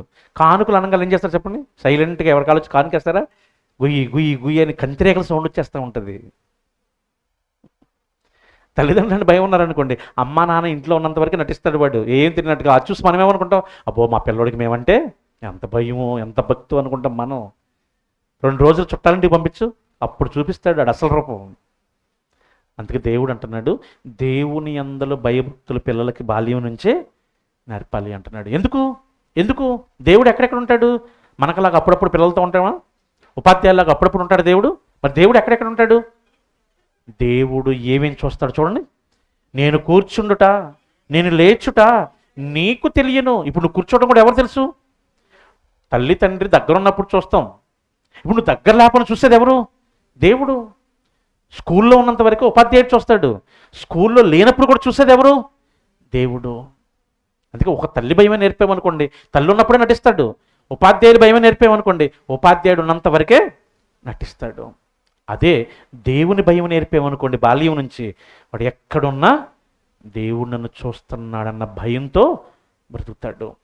దేవుడు ఏమేమి చూస్తాడట? నేను కూర్చుండుట, నేను లేచుట నీకు తెలియను. నాకు తలంపు పుట్టక మునిపే నీవు నా మనసును గ్రహించుచున్నావు. నా నడకను నా పడకను నీవు పరిశీలన చేసి ఉన్నావు. నా చర్యలన్నిటిని నీవు బాగుగా తెలుసుకుని ఉన్నావు. యెహోవా, నా మాట నా నాలుకకు రాకమునిపే అది నీకు పూర్తిగా తెలిసి ఉన్నది. వెనుకను ముందును నీవు నన్ను ఆవరించి ఉన్నావు. చూసారా? తల్లి తండ్రి ఎంతసేపు ఉంటారు చెప్పండి పిల్లల దగ్గర? ఇంటి దగ్గర ఉన్నంతసేపే ఉంటారు. ఉపాధ్యాయులు ఎంతసేపు ఉంటారు? స్కూల్లో ఉన్నంతసేపే ఉంటారు. అది దేవుడు నీ ముందు నీ వెనుక, నువ్వు కూర్చున్నప్పుడు, నువ్వు లేచినప్పుడు, నువ్వే ఆలోచన చేస్తున్నా భయం కలిగి ప్రతి క్షణం నిన్ను ఆవరించి ఉంటున్నాడు ఆయన. అంటే ఇప్పుడు దేవుడు నన్ను నిత్యము చూస్తున్నాడని దేవునికి భయపడితే ఎల్లప్పుడూ తప్పు చేయకుండా ఉంటారు. ఏమంటే దేవుని భయం కలిగి ఉన్నవాడు నిజంగా తప్పు చేయకుండా ఉంటాడా అనడానికి ఒక మంచి ఉదాహరణ చూపిస్తాను నేను. ఏసేపు మీకు తెలుసు. ఏసేపు ఎక్కడున్నాడు? తల్లిదండ్రులు అన్నదమ్ములను చూసిరామని పంపించారు. ఇప్పుడు తల్లిదండ్రుల దగ్గర ఉన్నాడా? లేడు. అన్నదమ్ముల దగ్గరికి వచ్చాడు. అన్నదమ్ములు ఏం చేశారు? ఈడింటి దగ్గర నుంచి కళ్ళలు కానీ మన మీద లేనిపోయిన తండ్రికి చెప్తున్నాడు. వీడిని ఎలాగైనా చంపేయాలనుకున్నారు. ఆ తర్వాత దేవుడు మళ్ళీ మంచి మనసు ఇచ్చాడు. చంపితే మనకేం వచ్చిద్దరని బెన్యామీన్ అంటం వలన మళ్ళీ ఇస్మాయిల్కి అమ్మేశాడు. ఆ ఇస్మాయిల్ తీసుకెళ్ళి ఎవరికి అమ్మేశారు? ఐగుప్తులకి అమ్మేశారు. ఐగుప్తులు ఏం చేశారు? ఫరో ఇంట్లో పనిగా పెట్టారు. ఇప్పుడు ఎక్కడున్నాడు? తల్లిదండ్రుల దగ్గర లేడు, గురువు దగ్గర లేడు. మరి ఎక్కడున్నాడు? అన్యుల దేశంలో పనోడుగా పనిచేస్తున్నాడు. ఇప్పుడు ఫరో భార్య ఏం చేస్తుంది? పోతీఫర్ భార్య ఏం చేస్తుంది? వయసులో ఉంది, మంచి అందగత్తి. భర్త చూస్తే వృద్ధాప్యంలో ఉన్నాడు. మరి యోసేపు చూస్తే మంచి అందగాడు, రూపవంతుడు, గుణవంతుడు. మోహించింది. వెంటనే ఏమంటున్నాడు తెలుసా? నా తండ్రి చూస్తాడంటున్నాడా? లేకపోతే రాజుగారు చూస్తాడంటున్నాడా? లేకపోతే పెద్దలు ఎవరైనా చూస్తాడంటున్నాడా? లేదండి. ఆయన అంటున్న మాట చూడండి.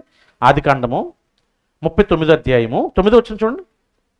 ఆదికాండము 39వ అధ్యాయము 9వ వచనం చూడండి. నీవు అతని భార్యవైనందున నిన్ను తప్ప మరి దేనిని నాకు అప్పగింపండి. అంటే ఈ ఇంట్లో కానీ ఈ దేశంలో కానీ ఉన్న ప్రతి దాని మీద నాకు అధికారం ఉంది, కానీ నీ మీద నాకు అధికారం లేదు. ఎందుకు? నువ్వెవరివి? పోతీఫరు భార్యవి, యజమానుడి భార్యవి, కనుక నీ మీద నాకు అధికారం లేదు అని తిరస్కరిస్తూ, కాబట్టి నేనెట్లు ఎంత ఘోరమైన దుష్కార్యము చేసి దేవునికి విరోధముగా పాపము కట్టుకొందును అంటాను. చూసారండి? ఇప్పుడు యేసేపుకి ఏ భయం ఉంది? దేవుని భయం ఉంది. ఇప్పుడు తండ్రి ఉన్నాడు గద్దించడానికి? లేడు. ఉపాధ్యాయులు ఉన్నారు గద్దించడానికి? లేరు. మరి ఎవరికి భయపడుతున్నాడు? ఇదిగో నేను ఇప్పుడు పరాయి వాని భార్యతో నేను మోహిస్తే శయనిస్తే ఇప్పుడు దేవునికి నేను విరోధంగా పాపం ఇప్పుడు ఎవరు చూస్తున్నాడని భయపడుతున్నాడు యేసేపు? దేవుడు నన్ను చూస్తున్నాడు. ఎవరు చూసినా చూడకపోయినా దేవుడు నిత్యము నన్ను చూస్తున్నాడు. ఇప్పుడు ఒకవేళ పోతీఫరు భార్యకి లొంగిపోయి పాపం చేస్తే నేను ఎవరితో దృష్టిలో పాపం చేసినట్టు? దేవుని దృష్టిలో. నన్ను ఎవరు చూస్తున్నారు? దేవుడు చూస్తున్నాడు. అందుకే బాల్యము నుంచే వాడు నడవవలసిన త్రోవలో నడిపించాలి. బాల్య దినములు యందే యెహోవాను స్మరణకు తీసుకురావాలి, స్మరింప చేయాలి పిల్లల్ని. మరి ఈరోజు మార్గం తప్పుతున్నారంటే వీరందరికీ బాల్యం నుంచి దేవుని స్మరించుకునే పిల్లలను అనుకుంటున్నారా? పొరపాటండి. సండే స్కూల్కి వస్తూనే ఉంటారు, వింటూనే ఉంటారు, వీటన్నిటిని కూడా పెడచెవిన పెట్టేస్తూ ఉంటారు. పాటలు పాడతారు, ప్రార్థన చేస్తారు, సంఘ కార్యక్రమాల్లోనే ఉంటారు, కానీ దేవునికి మనస్సులో చోటు ఇవ్వట్లేదట.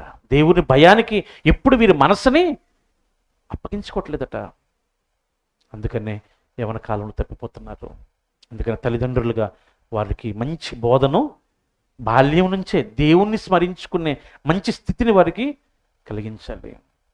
యేసేపుకి అలాంటి శిక్షణ ఇచ్చారు తల్లిదండ్రులు. అందుకే ఎక్కడ ఉన్నా ఆ దేవుడు నన్ను చూస్తున్నాడు, అసలు ఆలోచిస్తేనే దేవుడు నన్ను నోటిఫై చేస్తాడు, నన్ను గుర్తిస్తాడు. ఒకవేళ దేవుడు చెయ్యొద్దన్నది ఏది చేసినా నేను దేవునికి విరోధంగా పాపం చేసిన వాడిని అయిపోతాను, పాపం మూట కట్టుకుంటాను, నాకు ఇది అవసరమా అని అక్కడి నుంచి పారిపోయాడు. ప్రియులారా, దేవునికి భయపడితే ఏ పాపం కూడా చేయకుండా ఉంటారు అనటానికి యేసేపే మంచి ఉదాహరణ. అందుకే దేవుడు రాయించేయడం. మరి అలాంటి స్థితిలో ఈరోజు మనం పిల్లల్ని పెంచగలుగుతున్నామా? ఒకసారి ఆలోచించండి. మరి భయం ఎలా కలుగుతుంది? అంతే కదండి. భయం ఉంటే ఏం చేస్తారట? భయం ఉంటే ఏం చేస్తారు? అదే సామెతల గ్రంథం కూడా చూద్దాం, 8:13 వచ్చినాలో. ఇప్పుడు భయం ఉన్న యేసేపు ఏం చేశాడు? పాపాన్ని అసహించుకున్నాడు, దూరం అయిపోయాడు. అదే భయం మన పిల్లలకు మనం కలిగిస్తే, అదే భయం మన పిల్లలకి చిన్ననాటి నుంచే మనం కలిగిస్తే, వాళ్ళు ఎంత పెద్ద అయినా ఎక్కడ ఉన్నా వాళ్ళు ఏం చేస్తారు తెలుసా? సామెతల గ్రంథం 8:13 యెహోవా యందు భయభక్తులు కలిగియుండుట చెడుతనమును అసహించుకునుట. ఇప్పుడు నిజంగా దేవుని యందు భయం ఉన్నాం అనుకోండి, చెడుతనాన్ని మనం ఏం చేస్తాం? అసహించుకుంటాం. మరి మన పిల్లలు అలా చేయగలుగుతున్నారా? అలాంటి మార్గాన్ని మనం వాళ్ళకి బాల్యం నుంచి స్మరింప చేస్తున్నామా? ఒకసారి ఆలోచించండి. అలా చేస్తే మన పిల్లలు ఎలా ఉంటారు చెప్పండి?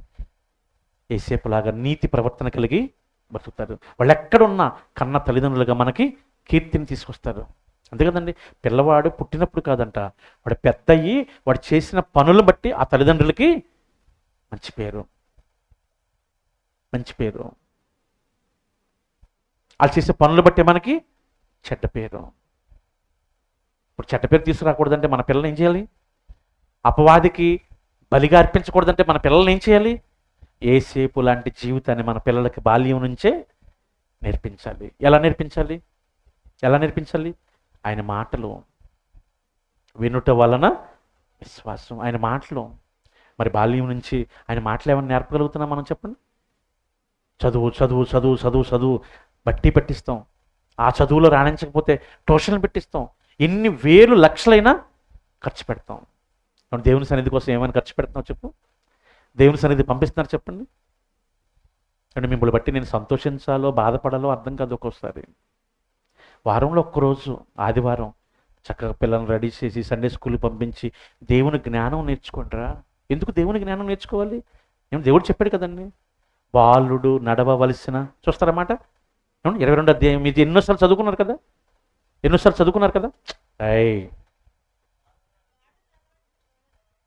బాలుడు నడవవలసిన త్రోవలో వానికి నేర్పుము, వాడు పెద్దవాడైనప్పుడు దాని నుంచి తొలగిపోడు. ఎప్పుడు? నువ్వు నేర్పించే ఈ బాల్యంలో ఈ మంచి మార్గం, నువ్వు నేర్పించే బాల్యంలో ఈ గొప్ప జ్ఞానం, నువ్వు నేర్పించే బాల్యంలో ఈ మంచి నడవడిక, ఈ యథార్థమైన ప్రవర్తన, వాడు చనిపోయే వరకు అదే మంచి ప్రవర్తన నడుస్తాడు. ఆ మంచి ప్రవర్తనలో నుంచి తొలగిపోడు. అలా తొలగిపోకుండా బ్రతికితే ఒక మంచి జీవితాన్ని జీవిస్తాడు. ఆ జీవితం ద్వారా కన్నందుకు తల్లిగా, తండ్రిగా నీకు పేరు, మరి ముఖ్యంగా జన్మనిచ్చినందుకు కన్న తండ్రికి మేలు. ఆ మంచి మార్గంలో నడిస్తే యవ్వన కాలంలో తన జీవితాన్ని అర్థంతరంగా చంపుకునే పరిస్థితి రాదు ప్రియులారా. ఆ మంచి మార్గంలో నడిస్తే ఆ కన్నందుకు తల్లికి అపకీర్తి రాదు కదా. మరి అలాంటి జీవితాన్ని మీరు ఏమైనా నేర్పిస్తున్నారు మీ పిల్లలకు? చెప్పండి. సండే స్కూల్ పంపిస్తారు అసలు మీరు ఎవరైనా? కాబట్టి సండే స్కూల్కి నేను ప్రతినిత్యం పంపిస్తాను. తల్లులు మీ గుండె మీద చేయొచ్చు చెప్పండి. ఆదివారం, సోమవారం నుంచి శనివారం వరకు ఉదయాన్నే 5 గంటలు లేచి చక్కగా వాళ్ళకి మంచి బట్టలు ఉతికేసి, వాళ్ళు చక్కగా క్యారేజ్ కట్టేసి, వాళ్ళు చక్కగా వాళ్ళ బ్యాగులు సర్దేసి, చక్కగా వాళ్ళకి కావాల్సిన ఎక్విప్మెంట్ అంతా ఇచ్చేసి నేను స్కూల్కి పంపిస్తున్నానే. మధ్యాహ్నం తిన్నాడో లేడో వెళ్ళి జాగ్రత్తగా చూసుకుని మళ్ళీ భోజనం పెట్టి వస్తున్నానే. మళ్ళీ సాయంత్రం రాగానే హోంవర్క్ చేపిస్తున్నానే, వాళ్ళ బ్యాగులు సర్దుతున్నానే, వాడు హోంవర్క్ బుక్ చూసి మొత్తం చేసాడో లేదో చూసుకుంటున్నానే. నేను చేయలేకపోతే మళ్ళీ ట్యూషన్ పంపిస్తున్నానే, ₹1000 ఖర్చు పెడుతున్నానే. ఇదంతా వాళ్ళ భవిష్యత్తు కోసమే కదా. ఇవేవి వాళ్ళని మంచి నడవడికలో నడిపించలేవే. ఆయన సన్నిధికి నడిపిస్తే మంచి మాటలు వింటారు, జీవితాన్ని చక్కదిద్దుకుంటారు, తల్లిదండ్రులకు ఎలా లోబడాలో నేర్చుకుంటారు, పెద్దలకు ఎలా లోబడాలో నేర్చుకుంటారు, ఒక దైవజనుడికి ఎలా లోబడాలో నేర్చుకుంటారు, ముఖ్యంగా బ్రతుకునిచ్చిన దేవునికి ఎలా భయపడి బ్రతకాలో నేర్చుకుంటారే. అలాంటి జీవితాన్ని నా పిల్లలకి ప్రసాదించాలి నేను. అలాంటి జీవితం నా పిల్లలకి ఇవ్వాలి. అది ఇవ్వకపోతే నేను ఎన్నిచ్చినా ప్రయోజనం లేదు. ఆస్తులు ఇచ్చినా ప్రయోజనం లేదు, అంతస్తులు ఇచ్చినా ప్రయోజనం లేదు. మంచి మార్గాన్ని ఇవ్వగలిగితే వాడు ముసలివాడయ్యే వరకు అదే మార్గంలో నడుస్తాడు. కన్నందుకు నాకు కీర్తి తీసుకొస్తాడు. ఈ జీవితం ఇచ్చినందుకు, జీవితం ఇచ్చిన తండ్రికి మంచి మేలు చేస్తాడే. ఏ తల్లి అయినా ఆలోచిస్తున్నారో చెప్పండి? ఏ తండ్రి అయినా ఆలోచిస్తున్నారో చెప్పండి? ఈ మధ్యనండి మీకు ఒకసారి చెప్పినట్టున్నాను నేను. ఈసారి పోలీస్ స్టేషన్కి వెళ్ళాను చిన్న పని మీద. ఏమన్నా తండ్రికి 2 లక్షల జీతం, తల్లికి 1,50,000 జీతం. కేసర్లో ఎక్కడో మంచి కాలేజీలో చదువుతున్నాడు కొడుకు. వాడు ఖర్చులకి ఆ తల్లిదండ్రులు కలిపి ఎంత ఇస్తారో తెలుసా? రోజుకి ₹1000, అంటే నెలకి 30,000 వాడు పాకెట్ మనీ ఇస్తున్నాడు. వాడు ఏం చేస్తాడు తెలుసా? ఆ పాకెట్ మనీని పోలీసులకి ఇచ్చి నచ్చిన అమ్మాయిని తీసుకుని శుభ్రంగా అడవిలోకి వెళ్ళి, యవ్వన కాలంలో ఎక్కడ పంపిస్తున్నారు? కాలేజీకి వెళ్ళాలి, మంచి చదువుకోవాలి, మాకులాగా మంచి ఉద్యోగస్తుడు కావాలి. డబ్బుకి కొదువు లేదు, ఉండటానికి కొదువు లేదు, పేరు ప్రఖ్యాతులకి కొదువు లేదు, ఆస్తిపాస్తులకి కొదువు లేదు. కానీ ఏం లేదు? మంచి జీవితం లేదు. తప్పు ఉంటుందా చెప్పండి? ఎంతకాలం చేయగలుగుతారు చెప్పండి? ఏదో ఒక రోజు బయటపడక మానదు. ఒక పోలీసుడు దొరికిపోయాడు అనుకున్నాడు, ప్రతి పోలీసుడు మేనేజ్ చేస్తున్నాను కదా, ఈ పోలీసు ఎలాగోలాగో మేనేజ్ చేద్దాం అనుకున్నాడు. కానీ ఆ పోలీసు అందరిలాగా లంచుకుండేవాడు కాదు. యవ్వన కాలంలో తల్లిదండ్రులు ఎంతో కష్టపడి కాలేజీ చదువుకొని పంపిస్తే వీడు ఇలా అయిపోతున్నాడు. నేను ఈరోజు లంచం తీసుకుని ఇలాగ వదిలేస్తే వీడి భవిష్యత్తు పాడైపోతుంది. ఎలాగైనా ఈ విషయం తల్లిదండ్రులు తెలియాలి. తీసుకొచ్చాడు, పోలీస్ స్టేషన్ అరెస్ట్ చేశాడు, తల్లిదండ్రులకు ఇన్ఫర్మేషన్ ఇచ్చాడు. వాళ్ళు వచ్చి ఏడుస్తున్నారండి. వాళ్ళ డబ్బు ఆ కొడుక్కి క్యారెక్టర్ ఇవ్వగలిగినాయా? లేదు. వాళ్ళ పేరు ప్రఖ్యాతులు ఆ కొడుక్కి మంచి క్యారెక్టర్ని ఇవ్వగలిగినాయా? లేవు. ఏడుస్తున్నారు, కన్నీరు మున్నీరైపోతున్నారు. ఏం తక్కువ చేశాను నీకు? అవును, అన్నీ తక్కువే చేసావు. డబ్బుతో క్యారెక్టర్ వస్తుందా? డబ్బుతో జీవితం వస్తుందా? డబ్బుతో గుణం వస్తుందా చెప్పండి? లేదండి. నువ్వేమిచ్చి కొనలేని ఒక మంచి క్యారెక్టర్ దేవుడు మాటలతో వస్తుంది. అవునా కదా చెప్పండి? ఒకరోజు చెడిపోయిందండి స్త్రీ. దేవుడు వెళ్ళి ఆ మాటలు చెప్తే ఆ మాటలతో తన స్త్రీ తన గుణాన్ని ఏం చేసుకుంది? మార్చుకుంది, క్యారెక్టర్ సంపాదించుకుంది. ఒకరోజు పౌలు హింసకుడు, దోషకుడు, హానికరుడు. ఆ దేవుడు పట్టుకున్నాడు, ఆయన మాటలు విన్నాడు, తన క్యారెక్టర్ని మార్చుకున్నాడు. డబ్బు ఇవ్వనది, ఆస్తిపాస్తులు ఇవ్వనది, పేరు ప్రఖ్యాతులు ఇవ్వనది, క్యారెక్టర్ని దేవుని మాటలు ఇస్తాయి. అందుకే అన్నాడు, బాల్యకాలమందే నీ దేవుణ్ణి స్మరించుకో, క్యారెక్టర్ ఇస్తాడు. మరి ఈరోజు మీ పిల్లలకి క్యారెక్టర్ ఇవ్వగలుగుతున్నారా? డబ్బులు ఇస్తారేమో, మంచి బట్టలు ఇస్తారేమో, డబ్బుంటే మీకు మంచి మంచి పాస్తులు ఇస్తారేమో. క్యారెక్టర్ ఇవ్వగలరా? ఆ క్యారెక్టర్ లేకపోతే ఎన్నున్నా ప్రయోజనం లేదు కదండి. వాడికి మంచిది కాదు, వాడిని కన్న తల్లిదండ్రులుగా మనకి మంచిది కదా, అపకీర్తే కదా. మరి ఈరోజు ఆ మాటలు వినిపించడంలో కానీ, ఆ మాటలు వినటంలో కానీ ఈరోజు తల్లిదండ్రులుగా మనం ఎంతవరకు సక్సెస్ అవ్వగలుగుతున్నాం ఆలోచించండి. దేవుని పిల్లలకి దేవుని జ్ఞానం నేర్పాలని ఎవరైనా ఆలోచిస్తారో చెప్పండి? ఎక్కడండి? ఎన్ని వంకలు తెలుసా? ఇలాగ సండే స్కూల్ పెడుతూ వచ్చాం ఈ చర్చి కట్టిన నాటి నుంచి. ఓ ఫ్యామిలీ ఈ మాటలు, ఈ వాక్యాలు, ఈ పిల్లలు చెప్పడం చూసి టెంప్ట్ అయిపోయి వాళ్ళ పిల్లల్ని పంపించారు. సడన్గా ఆపేశారు ఒకరోజు. ఎందుకని నేను ఎంక్వైరీ చేస్తే ఏమొచ్చింది తెలుసా? కుక్కలు వెంబడి పడ్డాయి అంట, అందుకని మానిపించారు. నేను స్కూల్కి వెళ్ళేటప్పుడు కుక్కలు వెంబడి పడవా? తల్లిదండ్రులకు కళ్ళు కప్పి కాలేజీకి వెళ్ళి అక్రమంగా తిరుగుతున్నప్పుడు కుక్కలు వెంబడి పడవా? ఈ కుక్కలైతే భయపెట్టి వదిలేస్తాయి, ఆ కుక్కల జీవితాన్నే ఆ కుక్కలకి ఇస్తున్నావే తప్ప నీ జీవితాన్ని, జీవితం ఇచ్చిన దేవుని కోసం నీ మనసు ఇవ్వగలుగుతున్నావా? సమయం ఇవ్వగలుగుతున్నావా? ఆ మార్గం మంచిది కాదు, ఈ మార్గం మంచిది, ఈ మార్గంలో వెళ్ళు, నడువు, నేర్చుకో, నీ క్యారెక్టర్ని సంపాదించుకో అని ఏ తల్లిదండ్రులైనా పిల్లలకి ఈ జ్ఞానాన్ని ఇవ్వగలుగుతున్నారు? ఆలోచించండి. అని పొద్దున్నే లేచి ఎన్ని పనులున్నా చక్కగా తల్లి కూడా ఫ్రెష్ అప్ అయిపోయి చక్కని చీర కట్టేసుకుని బ్యాగ్ పట్టుకుని స్కూల్ దాకా తీసుకెళ్ళి డ్రాప్ చేసి వస్తుంది. ఏ జ్ఞానం కోసం? లోక జ్ఞానం కోసం. ఈ లోక జ్ఞానం నీకు వెర్రిని పుట్టిస్తుంది అన్నాడు దేవుడు. లోక జ్ఞానము వెర్రి. ఈ లోకానికి దేవుని జ్ఞానం ఎలా ఉంది? వెర్రిగా ఉంది. కానీ రక్షింపబడుతున్న మనకు శక్తి అన్నాడు. ఈ శక్తి కలిగిన వాక్యం కోసం ఏ రోజైనా ఒక తల్లిగా చక్కగా నీ పిల్లల్ని రెడీ చేసుకొని తీసుకొచ్చి సండే స్కూల్లో కూర్చోబెట్టి ఈ దేవుని జ్ఞానం నేర్పించడానికి ఏ రోజైనా తన అడుగులు నువ్వు ఏపించావా? ఆలోచించండి ప్రియులారా. అలా ఎయ్యిని ఏ తల్లి అయినా ఏ తండ్రి అయినా వారి పిల్లలను అపవాదికి దయ్యములకు బలిగా అర్పిస్తున్నారు అన్నాడు ప్రియులారా. ఈరోజు లోకం అంతా ఏదో ఇవ్వాలనుకుంటున్నారు పిల్లలకి, కానీ జ్ఞానాన్ని ఇవ్వాలి, క్యారెక్టర్ ఇవ్వాలని ఎవ్వరు కూడా ఆలోచించట్లేదు. అందుకే ఆత్మహత్యలకి, రకరకాల ఈ లోక సంబంధమైన వాటికి బలైపోతున్నారండి. మీలో ఎవ్వరు కూడా అలా కాకూడదని చక్కని జ్ఞానంలో ఉన్నారు. జ్ఞానవంతమైన మాటలు ప్రతివారం నేర్చుకుంటున్నారు. మీరు నేర్చుకుంటూ మీ పిల్లలకు కూడా ప్రతి క్షణం ఈ మాటలు నేర్పించి చక్కగా దేవుని భయంలో పెంచగలిగితే ఒక యేసేపులాగా ఎక్కడ ఉన్నా పాపం చేయకుండా వారి క్యారెక్టర్ని కాపాడుకుంటారు. వారు క్యారెక్టర్ కలిగి బ్రతికితే వారిని కన్నందుకు మనం కూడా హర్షించవచ్చు, సంతోషపడవచ్చు. అందుకే దేవుడు అన్నాడు, యెహోవా ఈ గర్భఫలాన్ని ఎలా ఇచ్చాడు మనకి? బహుమానం. గర్భఫలము యెహోవా ఇచ్చు బహుమానం. ఏమంటే బహుమానాన్ని ఎంత జాగ్రత్తగా దాచిపెట్టుకుంటాం చెప్పండి? చక్కగా షోకేస్లో పెట్టేసుకుని ప్రతి వారం తీసి చక్కగా కడిగి తుడుచుకుని మళ్ళీ అక్కడే ఇంటికి పెడతాం కదా. మరి గర్భఫలం కూడా ఎవరిచ్చిన బహుమానం? దేవుడిచ్చిన బహుమానం. మరి దేవుని మాటలు పెంచగలుగుతున్నామా? దేవుని ఇష్టానుసారంగా నడిపించగలుగుతున్నామా? దేవుడిచ్చిన మార్గంలో పెంచగలుగుతున్నామా? దేవుడు నా లోకానికి పంపించగలవా? ఇక్కడే పాత్ర వేస్తావా? ఈ లోక ఆశలకి, ఈ లోక ఐశ్వర్యాలకి, ఈ లోకంలో కంటికి కనిపించే ఎన్నో గొప్ప వాటికి బలి చేస్తున్నారు కదండి. చదువుకి బలి, ఉద్యోగాలకు బలి, పనికి బలి, అంటే బంగారానికి బలి, బట్టలకి బలి, ఎన్ని విధాలుగా బలి చేస్తాను చూడండి పిల్లలు. మంచి మంచి బట్టలేసి మురిసిపోతావు తప్ప నా కొడుకు మంచి వాక్యం చెప్పాడని ఏ రోజున మురుస్తున్నావా? బట్టలేసి మురిసిపోతున్నావు అంటే నువ్వు బట్టలకి బలిస్తున్నావు. నా కొడుకు చక్కగా అందంగా ఉన్నాడని మురిసిపోతున్నావే తప్ప నా కొడుకు చెప్పే మాటలు ఈ సమాజానికి ఎంత గొప్పగా వెళ్తాయి అని ఏ రోజైనా వాక్యం నేర్పించి చక్కగా ప్రజావేదిక మీద చెప్పించి ఏ రోజైనా మురిసిపోతున్నావా? మనకున్న రోగం ఏంటంటే మా పిల్లోడికి వాక్యం లేదు, మా పిల్లకి పాట ఇవ్వలేదు. ఏ రోజైనా తీసుకొచ్చి కూర్చోబెట్టి పాట నేర్పించావా? స్కూల్కి తీసుకెళ్ళి నేర్పిస్తున్నావే, స్కూల్కి తీసుకెళ్ళి భోజనం పెడుతున్నావే, స్కూల్కి తీసుకెళ్ళి ఏవో గొప్ప వాళ్ళు చేయాలని ఆరాటపడుతున్నావే, దేవుని జ్ఞానంలో పెంచాలని ఏ రోజైనా ఆరాటపడుతున్నావా? ఏ రోజైనా బెత్తం పట్టుకున్నావా బైబిల్ చదవరాని? ఏ రోజైనా బైబిల్ నేర్చుకుని రోజు నాకు ఒక అధ్యాయం చెప్పురని చెప్పని గద్దించావా? చెడిపోయిన తర్వాత ఏడుస్తూ ఉంటావు.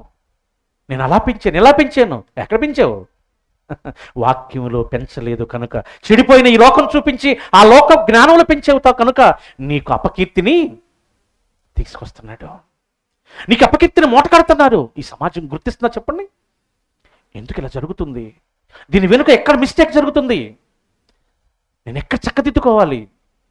ఈ సమాజానికి ఎక్కడ నేను మాదిరి చూపించాలి? నా తండ్రి కోరుకున్న ఆ పని నేను ఎప్పుడు చేయాలి? ఎవరండి ఆశపడుతున్నారు చెప్పండి? ఎవరు ఆశపడుతున్నారు చెప్పండి? ఇప్పుడు బాగోలేదని వంట చేయకోకుండా స్కూల్ పంపిస్తావు పిల్లల్ని? బాగోలేదని చర్చి మానేస్తావు, బాగోలేదని డ్యాన్స్ పంపించి మానేస్తారు చెప్పండి. బాగోలేదని మేకప్ పెట్టి మానేస్తావా? ఒక ఆదివారం ఒక చెల్లి చర్చికి రాలేదండి. ఏమో చర్చికి రాలేదు, బాగోలేదన్నయ్య. తెల్లారి పొద్దున్న స్కూల్లో అంటే యానివర్సరీ ఉందంట. అబ్బో చిన్న పిల్లండి, వాక్యం చెప్పించడం చేత కావలేదు. చక్కగా కొప్పేసి లేనిపోయిన జల్ల పెట్టేసి ఉంది. ఇంత పిల్లక దానికి ఎంత సవరం వేశారు. ఎందుకు? సమాజంలో పాడు చేయడానికి నేర్పిస్తున్నావే తప్ప లిప్స్టిక్లు వేసి పెయింట్ వేసి ఫోటోలు తీసి మురిసిపోతున్నారు. రేపు అది తిరిగే తిరుగుళ్ళు, అది నీకు తెచ్చే అపకీర్తి ఆలోచిస్తున్నావా? దేవుడిచ్చిన దేహం కదండి, చక్కగా డిజైన్ చేసి ఇచ్చాడు కదా. ఈ రూపం నీకు దేవుడిచ్చిందమ్మా అని ఎప్పుడైనా చెప్పావా? ఈ లోకంలో ఉన్న పెంటంతా, అందుకే కాస్మోటిక్ అని చెప్పాను. ఆ కాస్మోటిక్కి బలైపోయి వివాహం అయిన తర్వాత ఆ కోరికలు తీర్చినందుకు భక్తులను కూడా చంపేస్తున్నారు. కారణం నువ్వు నేర్పించిన ఈ బడే. ఇన్ని ప్రమాదాలు జరుగుతాయని సుమారు క్రీస్తు పూర్వం 1000, ఇప్పుడు ఒక 2000, 3000 సంవత్సరాల కిందట దేవుడు హెచ్చరించిన ఈ జ్ఞానాన్ని నేర్చుకోవటానికి ఎవ్వరు కూడా ఇష్టపడలేదండి. దేవుణ్ణి నమ్ముకుంటే రోగం పోవాలి, దేవుణ్ణి నమ్ముకుంటే డబ్బులు వచ్చేయాలి, దేవుణ్ణి నమ్ముకుంటే ఇల్లు వచ్చేయాలి. ఇదే కదా ఈరోజు భక్తి. దేవుణ్ణి నమ్ముకున్నందుకు నా క్యారెక్టర్ మారింది, దేవుణ్ణి నమ్ముకున్నందుకు నా పిల్లల భవిష్యత్తుని చక్కగా తీర్చిదిద్దుకున్నాను, అందుకు నేను దేవుని దగ్గరికి వెళ్ళాలని ఏ ఒక్కరని చెప్తారు చెప్పండి? ఎందుకు మారు మనసు పొందావు? ఎందుకు బాప్తిసం తీసుకున్నావంటే కడుపు నొప్పి వచ్చిందంట, పాస్టర్ ప్రార్థన చేశాడంట, మారు మనసు పొందాడంట. ఎందుకు ఆ మారు మనసు? కాదు, సమాజం పాడైపోయింది ప్రియులరా. 2000 సంవత్సరాల కింద యేసుప్రభు చెప్పాడు, మూర్ఖమైన ఈ తరం వారికి మీరు వేరైపోండి. ఎందుకు తెలుసా? నరహత్యలు, ప్రేమలు ఉండవు, అనురాగం ఉండదు, ఆప్యాయతలు ఉండవు, ద్వేషం, సజ్జన దేశులు, మంచిని ద్వేషిస్తారు ఈ లోకం. అలా అయిపోయింది. మంచిని ద్వేషిస్తున్నారంటే సమాజానికి పెను ప్రమాదం. అలాంటి ప్రమాదకరమైన స్థితిలో నుంచి మిమ్మల్ని నేను ఏర్పాటు చేసుకున్నాను. ఏది శ్రేయస్సో ఆ మార్గంలో మీరు ఉండండి, అది నేర్చుకోండి. మీరు శ్రేయస్సు కలిగి ఉండండి, అనేకులకు శ్రేయస్సును ఇవ్వండి. మీ పిల్లలు కావచ్చు, సమాజం కావచ్చు. అలా మీరు పనిచేసిన రోజే నేనున్న లోకాన్ని మీకు ఇస్తాను అన్నాడు. కానీ ఈరోజు ఎవరు చేస్తున్నారు చెప్పండి? ఎవరు చేస్తున్నారు చెప్పండి? దేవుని పనులు ఎవరైనా చేస్తారా? దేవుని గురించి ఆలోచించే వాళ్ళు ఉన్నారా?